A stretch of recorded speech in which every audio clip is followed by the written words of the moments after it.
Smart Generation, apa kabar kalian semua? Sehat bukan? Berjumpa kembali di video pembelajaran Primagama. Perkenalkan, nama kakak Risma Nurfatmarini, instruktur Smart Sosiologi. Pada video pembelajaran kita kali ini, kita akan membahas tentang prediksi sosiologi.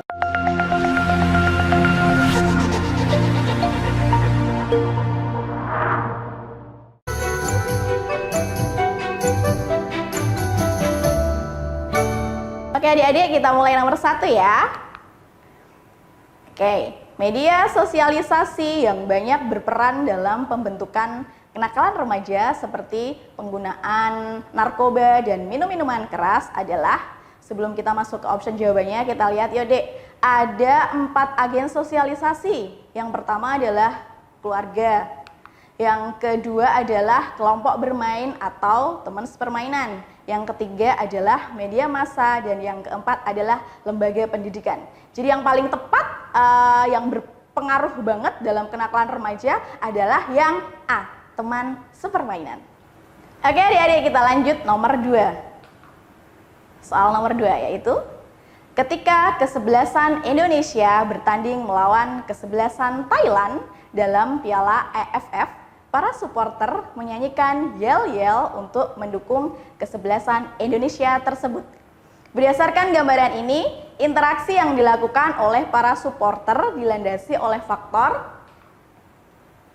Yuk kita lihat, apakah A, imitasi, apakah B, identifikasi, apakah C, empati, apakah D, sugesti, ataukah E, motivasi. Kita lihat deh yang A, imitasi. Apa sih imitasi itu? Baik, imitasi adalah suatu tindakan meniru.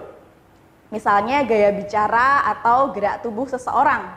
Yang B, identifikasi. Identifikasi adalah kecenderungan seseorang yang ingin menjadi sama persis perilakunya dengan orang lain atau idolanya. Contohnya nih, kalau sekarang misalnya banyak yang ngefans sama Tiara Idol. Nah, kecenderungan orang-orang ingin bergaya, misalnya gaya rambut seperti Tiara dan gaya busana seperti Tiara serta gaya bicara Tiara. Empati. Empati adalah rasa kasihan, rasa iba seperti itu ya. Kalau sugesti adalah cara orang mempengaruhi dek. Kalau yang motivasi adalah dorongan atau semangat. Jadi jawabannya yang nomor 2 adalah yang E. Oke adik-adik, kita masuk ke nomor 3. Tentang norma ya. Masyarakat Jawa memiliki beberapa kaidah berkaitan dengan cara makan. Seperti makan harus menggunakan tangan kanan, tidak boleh makan sambil berdiri, dan makan tidak boleh mencecap atau berbunyi. Jenis norma yang berlaku dalam masyarakat Jawa tersebut adalah apakah A, custom, ataukah B, folkways, apakah C, usage, apakah D, law, ataukah E, mores. Kita lihat satu-satu bahasanya ya adik-adik. Kita lihat di custom dulu. Custom adalah adat istiadat. Adat istiadat sendiri adalah norma yang tidak tertulis, tapi sangat kuat mengikat. Contohnya upacara adat. Terus kemudian yang B, folkways. Folkways adalah kebiasaan. Kebiasaan di sini adalah cara bertindak. Misalnya membungkukkan badan sebagai tanda kita mau jalan di depan orang tua, seperti itu. Terus yang ketiga adalah yang C, usage, itu adalah cara. Cara itu merujuk kepada suatu perbuatan. Sanksinya memang ringan, tapi memang itu selalu rutin. Misalnya makan menggunakan tangan kanan. Kemudian yang D adalah law, hukum, norma yang bersifat tertulis. Apakah E, mores, tata kelakuan, larangan berjudi, larangan mencuri. Oke, jawaban yang paling tepat adalah C, usage atau cara. Oke adik-adik, kita masuk ke nomor 4. Nelayan selalu menggunakan jala dalam menangkap ikan. Petani menggunakan cangkul dalam bercocok tanam. Siswa menggunakan pensil dalam belajar. Jala, cangkul, dan pensil termasuk nilai apa adik-adik? Yuk kita lihat option jawabannya. Yang A adalah material, yang B kegunaan, yang C moral, yang D kerohanian, yang E adalah vital. Oke, menurut Profesor Dr. Notonegoro, nilai itu dibagi menjadi 3 adik-adik. Yang pertama adalah nilai material. Kalau nilai material itu berguna bagi fisik kita, contohnya makan dan minuman.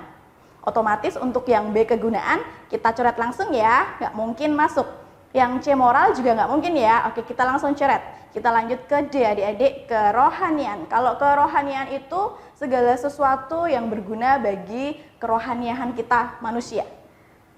Terus yang E itu adalah nilai vital. Nilai vital apa sih adik-adik? Nilai vital adalah segala sesuatu yang berguna untuk mengadakan kegiatan atau aktivitas. Contohnya cangkul untuk petani. Oke, jawaban yang paling tepat adalah yang E. Oke adik-adik, kita masuk ke nomor 5. Berikut ini yang merupakan unsur-unsur pokok bagi terciptanya keteraturan sosial adalah, kita lihat optionnya ya. Yang A, pola, material, sikap, order. Apakah B, pola, keajegan, order, dan tertib sosial? Apakah yang C, keajegan, pola, pendidikan, dan tertib sosial? Yang D, order, material, tertib sosial, dan pola? Ataukah E, order, nilai, pola, dan tertib sosial? Baik, kita lihat yuk dek, unsur keteraturan sosial itu ada 4. Yang pertama adanya pola. Pola itu adalah corak hubungan sosial, misalnya seorang santri mencium tangan kiainya. Yang kedua, keajegan. Apa sih keajegan? Keajegan adalah keteraturan sosial yang rutin. Contohnya anak pergi ke sekolah. Yang C atau yang ketiga, order. Order adalah sistem nilai dan norma yang berlaku dalam masyarakat. Contohnya gotong royong. Yang keempat adalah tertib sosial. Tertib sosial adalah kehidupan masyarakat yang ada di dalamnya. Misalnya jam belajar masyarakat, seperti itu. Jadi ketika ada kata pola, keajegan, orden, dan tertib sosial, jawabannya adalah yang mana adik-adik? Ya, betul sekali. Jawabannya adalah yang B. Oke adik-adik, lanjut ke nomor 6. Fungsi sosialisasi bagi anggota masyarakat adalah, apakah A, wadah penanaman kaidah-kaidah yang sudah disepakati bersama? Ataukah B, menanamkan nilai, norma, dan peran sosial sesuai status yang dimiliki? Apakah C, membentuk nilai dan norma baru sesuai dengan perkembangan zaman? Apakah D, menjembatani perbedaan nilai antara golongan tua dan muda? Apakah E, memperkokoh solidaritas antar dua generasi yang berbeda?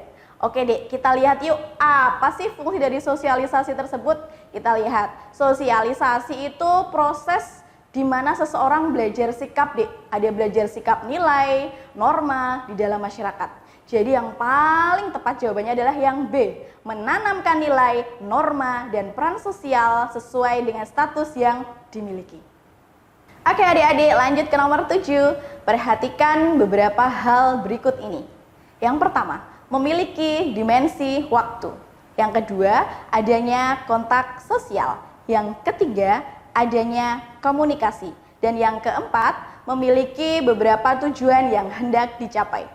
Berdasarkan beberapa hal di atas, yang menjadi syarat terjadinya interaksi sosial adalah nomor, kita lihat yuk dek, apa sih interaksi sosial itu?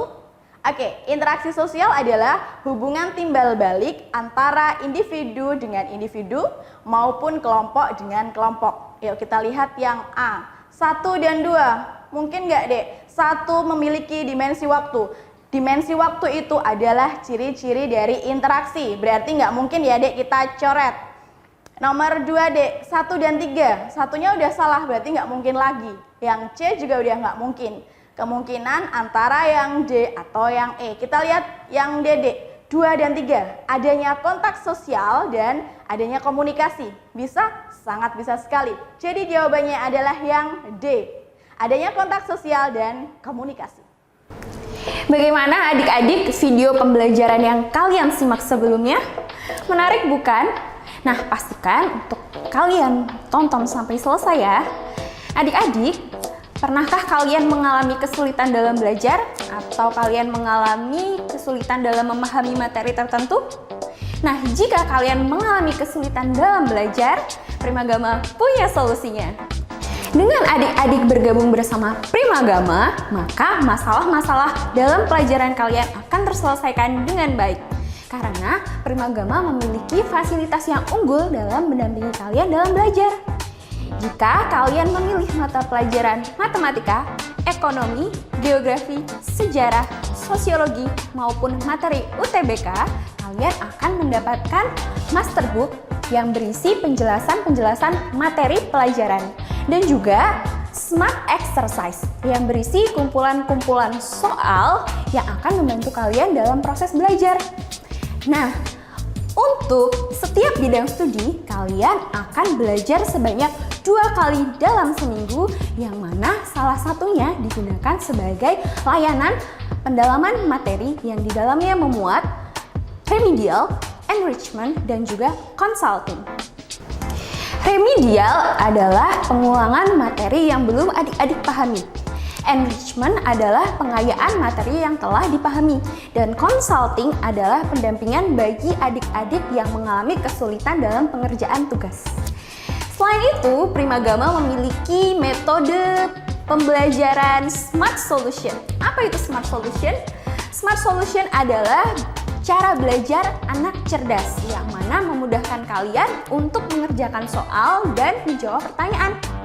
Adik-adik, pasti kalian bertanya-tanya bagaimana caranya mendapatkan fasilitas-fasilitas terbaik ini? Caranya mudah, yuk daftar di Primagama terdekat di kotamu. Mari wujudkan merdeka belajar bersama Primagama. Oke adik-adik, untuk lebih jelasnya memahami video pembelajaran yang telah kalian simak sebelumnya, yuk kita lanjut belajar lagi. Oke, kita lanjut ke nomor 8 adik-adik. Semenjak orang tuanya bercerai, Iqbal tinggal bersama kakeknya. Pengawasan yang kurang dari orang tua menyebabkan Iqbal menjadi malas untuk pergi ke sekolah dan sering keluar malam tanpa alasan yang jelas.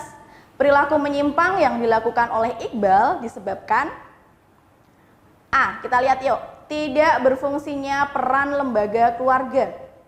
B. Proses sosialisasi dengan subkebudayaan yang menyimpang. C. Proses sosialisasi yang tidak sempurna. D. Norma agama sudah tidak berfungsi dengan baik. Ataukah E. Kepribadian anak yang mudah terpengaruh. Kita lihat yuk Dek, apa sih perilaku menyimpang itu?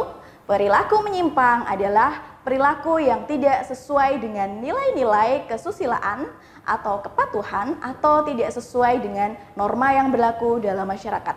Kita lihat option yang pertama.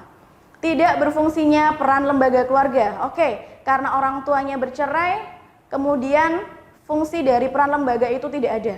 Bisa ya? Kita lanjut ke yang B. Proses sosialisasi dengan subkebudayaan yang menyimpang.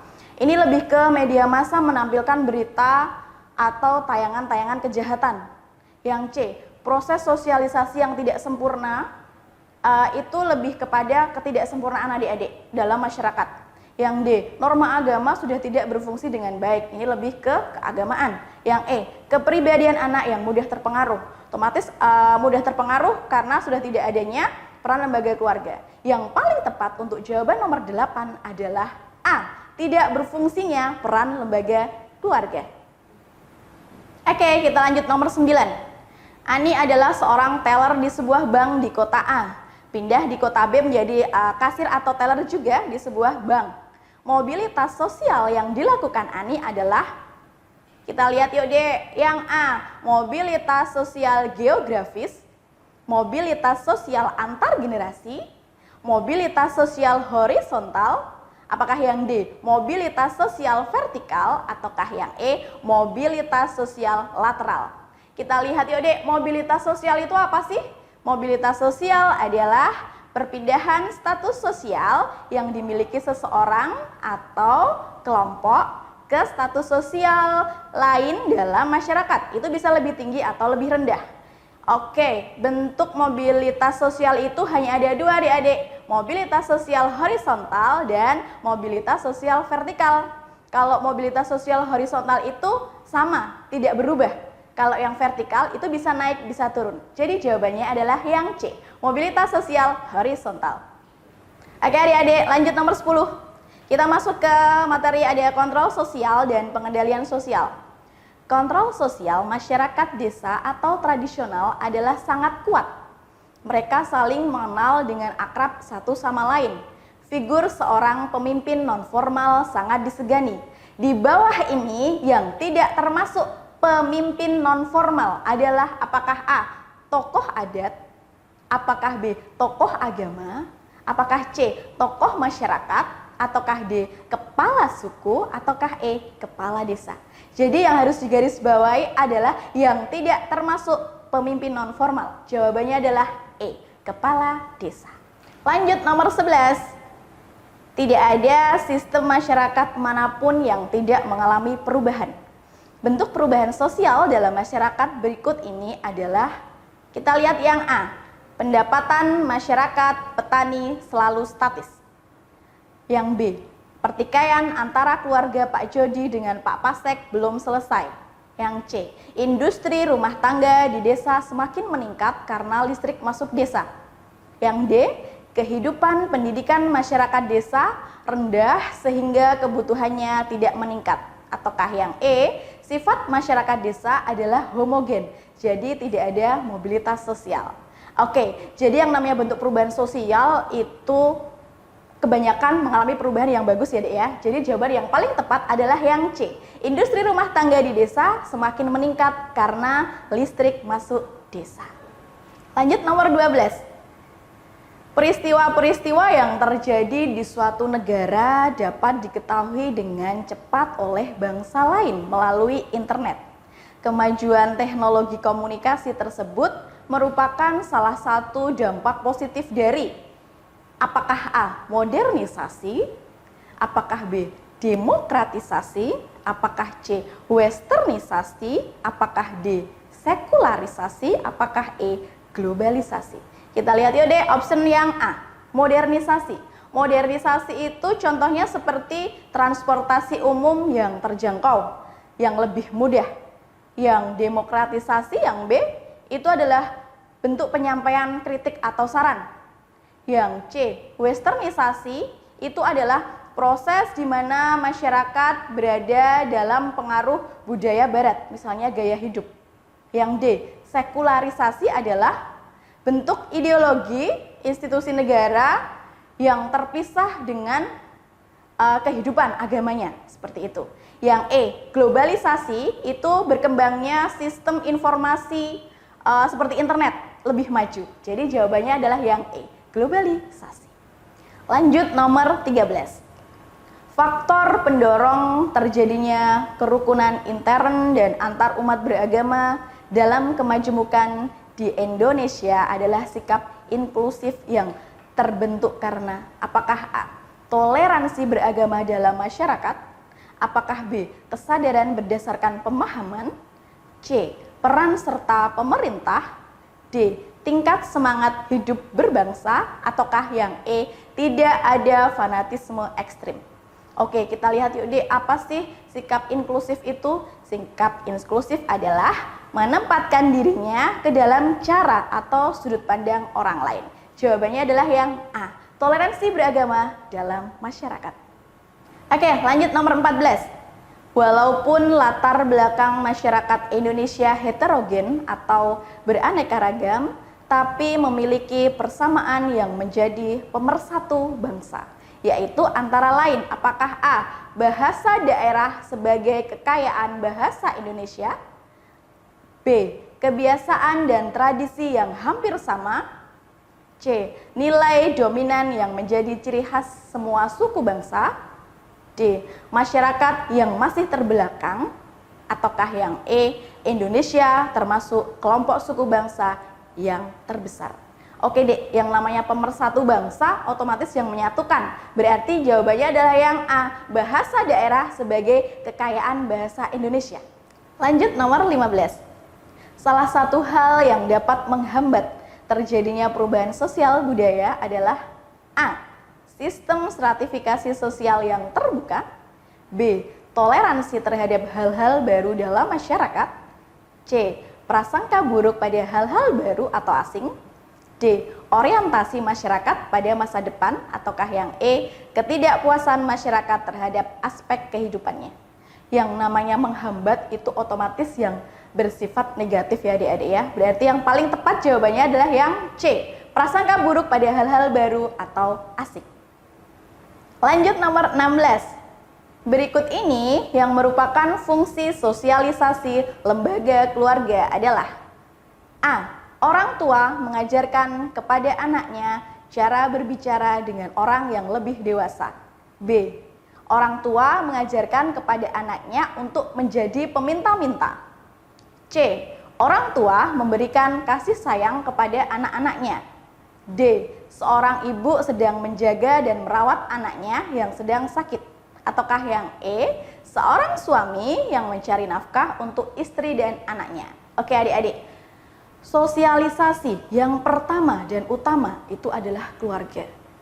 Jadi kalau fungsi sosialisasi sendiri adalah tempat melatih anak untuk kehidupan sosial yang lebih mandiri. Jadi jawaban yang paling tepat adalah yang A.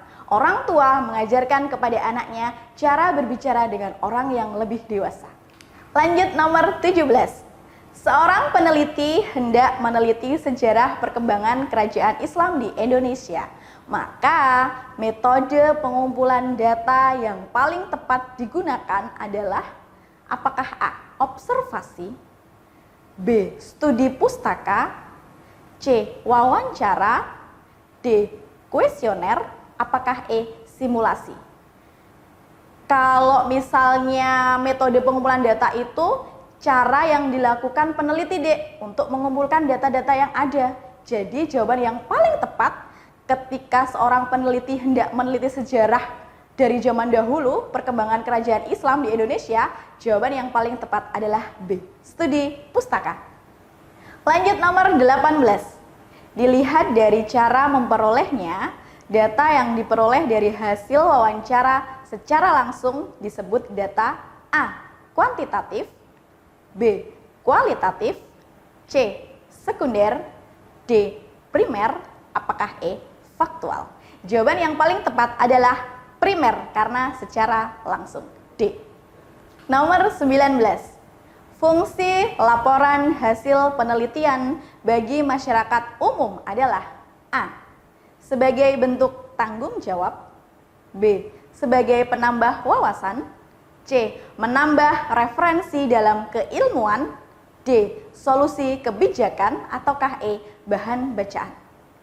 Yang namanya fungsi itu berarti mempunyai fungsi yang baik ya dek ya. Jawaban yang paling tepat adalah yang C. Menambah referensi dalam keilmuan. Nomor 20. Setelah penelitian selesai dilakukan, maka kegiatan siswa peneliti selanjutnya adalah melaksanakan diskusi kelas. Diskusi tersebut berguna untuk A. Belajar berdisiplin dalam setiap tindakan, B. Berlatih menjadi pendengar yang baik, C. Mengembangkan potensi siswa untuk berpikir kritis dan kreatif, D. Belajar mengemukakan ide dan berargumen, dan E. Berlatih menjadi pembaca. Yuk, yang paling tepat yang mana dek?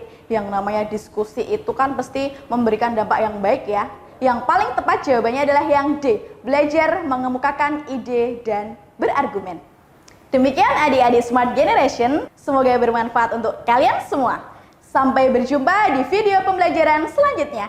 Jangan lupa subscribe channel YouTube kita dan bunyikan loncengnya agar tetap update video dari kita. Primagama siap, Primagama smart, Primagama terdepan dalam